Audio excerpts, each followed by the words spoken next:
Okay, so good morning. So balikan natin itong additional topic natin. So maximum and minimum. So maximum and maxima. So ang plural ng maximum is maxima. Ibig sabihin, yung plural ng minima ay ng minimum is minima. Okay? So maximum, it is the high point or the largest value. Then minimum, siya yung low point o yung smallest value ng ating function. For example, in our circle. So the highest point here is this one. So ang tawag sa kanya is maximum. On the other hand, the lowest point is this one. At tatawagin natin siyang minimum. Now, kung wala nang mas higher na point pa, maliban sa point na to, wala nang iba, ang tawag sa kanya is absolute maximum. If there are no other point, or there is no other point lower than this point, this is called the absolute minimum. Okay? Now, ito naman sa ating second figure, the parabola. So, the highest point na nakikita nyo is this one. This one. So, wala nang iba pang mas mataas sa kanya. So, tatawagin natin siyang absolute maximum.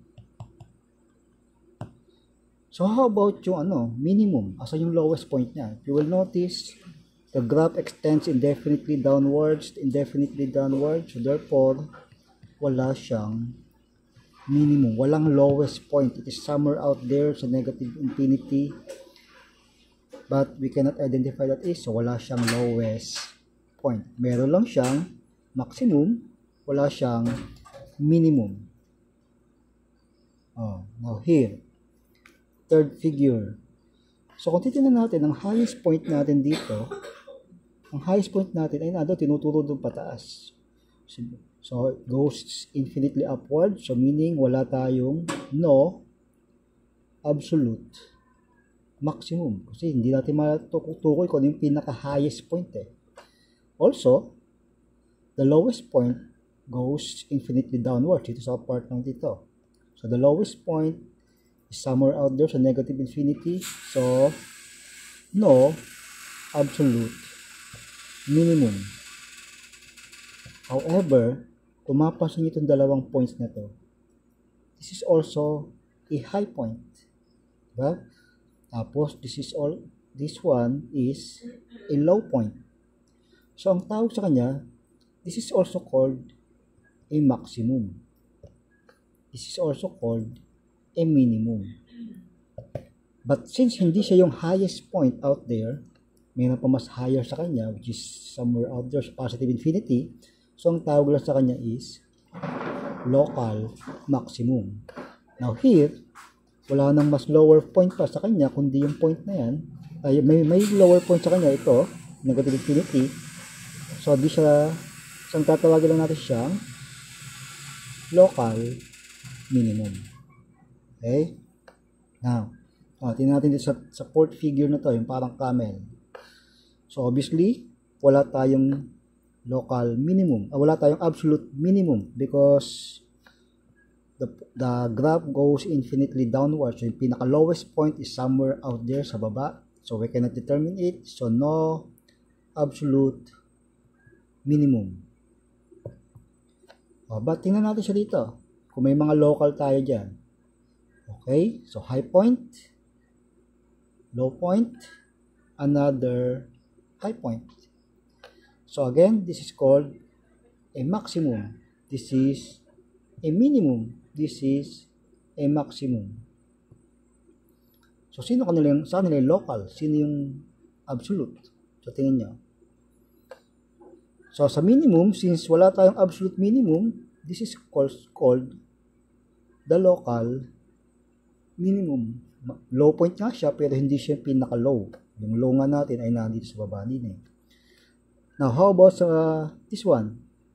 Is this local or is that absolute? Now, if you will notice, ang pinaka-highest point talaga sa graph natin is this point. Ito. So, siya yung tinatawag natin absolute maximum. This one. Anong tawag natin din eh? So, this is another high point. So, tatawagin natin siyang local maximum. Okay? So, meaning yung dalawa na to, sila tinatawag natin plural na maxima. Dalawa sila. Okay? Now, isa sa mga tawag sa junior mathematics, we call these points. Ito. Ano bang special sa mga points na ito, mga baby? Tignan nyo ito siya. Kung ito isang straight line. Okay? So, that is your straight line. Okay? So, the slope of which is positive. Now, yung tayong parang gumagalaw yung kotse. Gumalaw yung straight line, gumalaw siya ngayon. So, the slope is still positive. So, lumalapit sa tuldok ha. So, ito yung straight line natin. So, the slope is positive. Then, finally, tumama na siya dito sa ating line point. So, ang point of tangency is yung tinatawag nating minimum. So, the slope is 0. So, if you'll notice, the slope of the tangent line, as the tangent line goes to this point, laging positive, tapos bigla na lang naging 0. Then, kung gagalaw uli siya paalis, so magiging ibang kulay naman. So, the slope of the tangent line is negative. So, this point here, iba tinatawag din niyang sa algebra, critical points. Okay? Sa iba naman, tinatawag yan na stationary point. Ito sa huling video na pinanood nyo. Okay? Ulitin natin ha. So, this critical points, dito sa next figure natin, this critical point here is the point wherein the tangent line, tingnan na mabuti, this is the point of tangency wherein the tangent line is horizontal. And, nagsishift dyan from that point, yung slope ng tangent line, nagsishift from positive, then naging 0, then from there, gumalaw ulit, naging naman siya naging negative. So, negative to positive, naging 0, then slope, naging negative. So, tinatawag siyang critical points and also maximum. Dito naman, dito natin. So, these are your critical points. 1, 2. O kaya siya tinawag na maximum o critical points siya because the tangent line is a horizontal line with a slope of 0. This is called a critical point because the tangent line is a horizontal line and the slope is 0.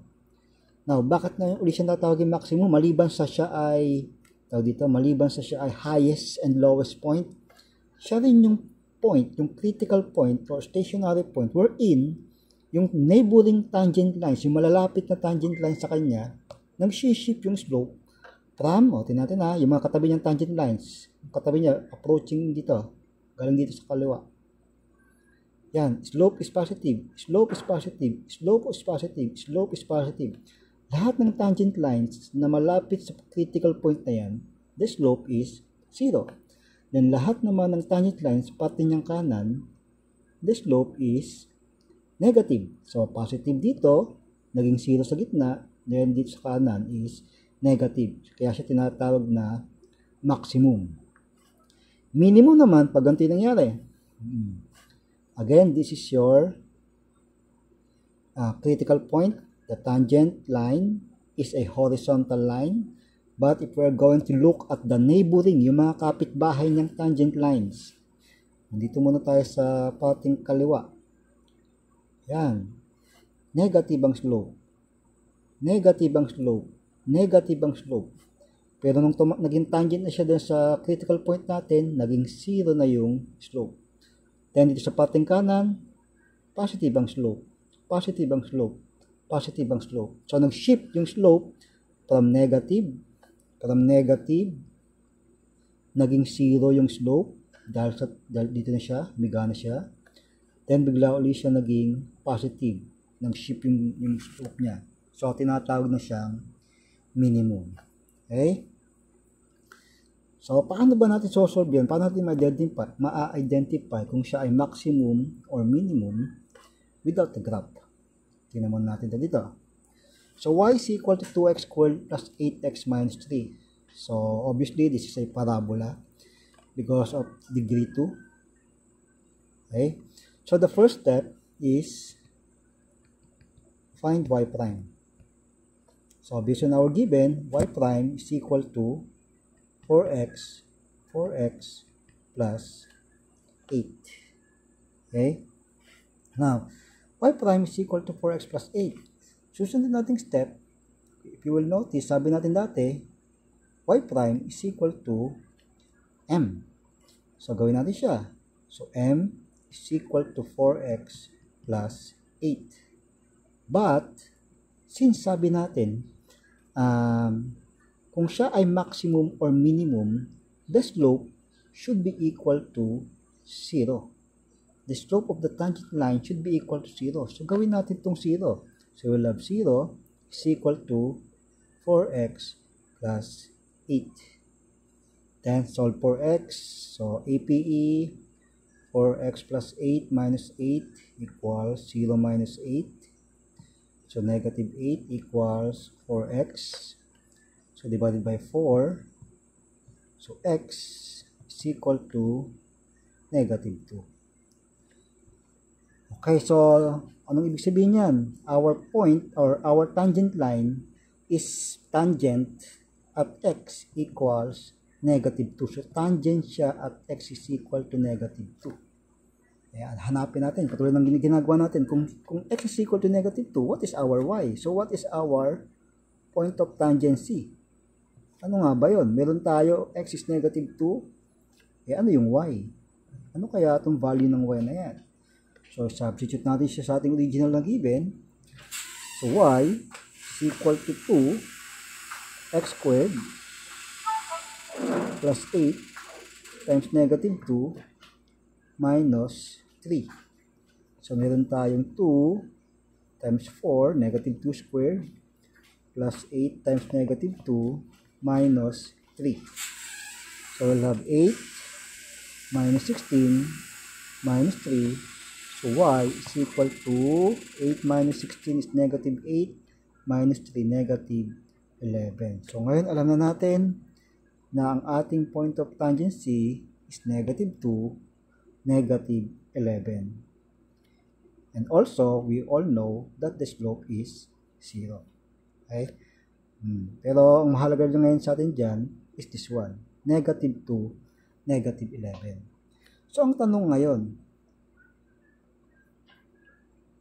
if our point of tangency is negative 2, negative 11, the question is,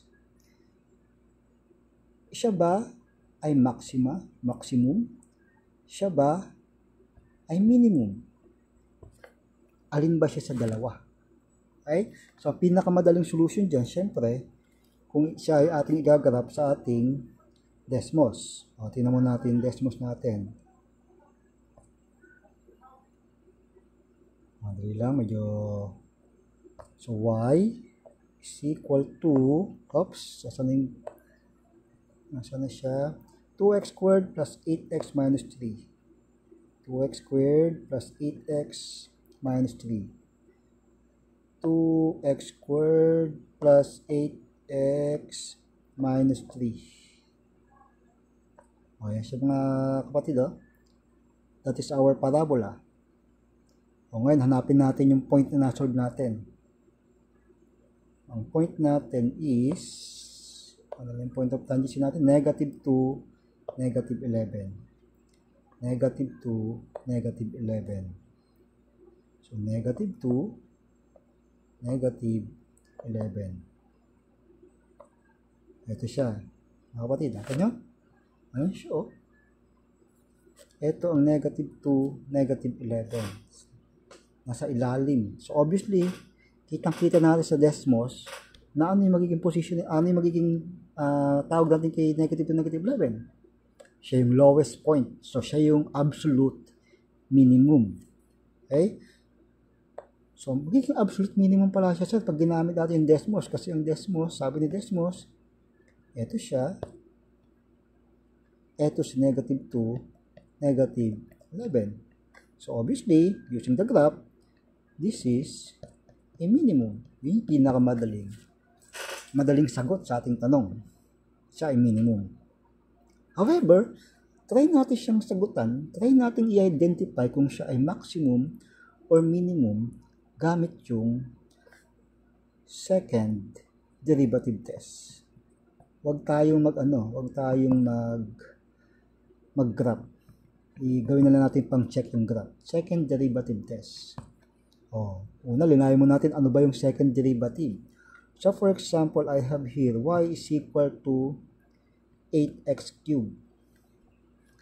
Pag kinuha natin yung y prime, the answer will be 3 times 8, 24, x, 3 minus 1, 2. So, 24x squared. Ang tawag sa kanya, first derivative. Kung if I extract or I get the derivative of the first derivative, ang tawag sa kanya, y double prime. I-derivative nyo lang to. So, 2 times 24, 48x, 2 minus 1, 1, or 48x. Ang tawag din sa kanya ay second derivative. Halimbawa lang, just for the purpose of discussion, ituloy natin siya. Hanapin natin si third derivative. What do you think is the third derivative? Yes, very good. So, maging sagot dyan, y triple prime is 48, or the third derivative of y is 48.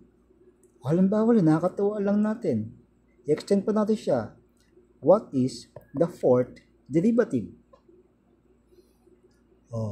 Yes, very good. So, the answer should be 0. Kung napasin nyo, ito yung pagkakasulit ko ng fourth derivative.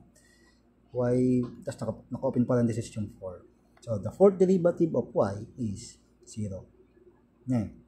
So, continue nyo lang derivative hanggang makuha natin yung second derivative. So, ang kailangan lang natin sa ating lesson is the second derivative.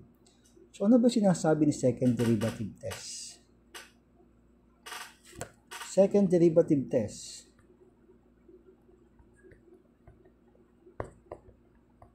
Sabi, if y double prime is less than 0, therefore,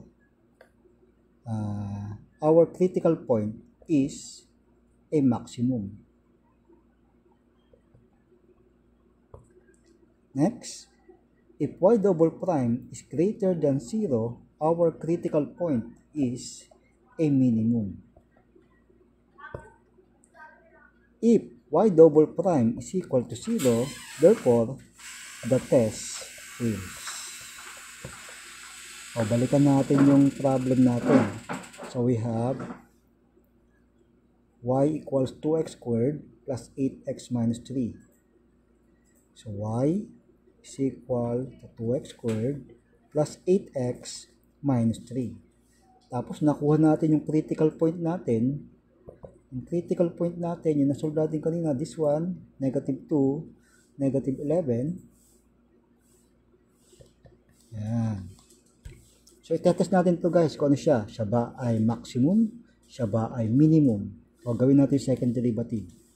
So, first derivative, actually, nakuha na natin siya kanina. Y prime is equal to 4x plus 8. Then, extend natin y double prime. So, the answer is, ang sagot, 4. Kaya na, test nyo na ngayon siya. Lumabas dyan, 4. Okay? Test na natin. Yung y double prime is equal to 4. Now, let's compare 4. So, y double prime is equal to 4. Now, let's compare 4 with 0. Is 4 greater than, or less than, or equal to 0? Ano ba siya? Okay, so obviously, Paano ba nabubura? Nawala na yung bura. Ayan. So, obviously, 4 is greater than 0. So, therefore, y double prime is mas malaki sa 0. And based on our condition, if y double prime is greater than 0, then our critical point is a minimum. Thus, final answer natin guys, ito yung pinaka hinihintay natin. Negative 2, negative 11 is a minimum.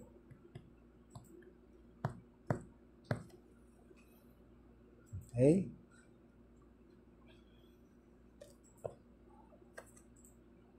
So, dyan muna tayo ngayon. Pause ko lang muna saglit.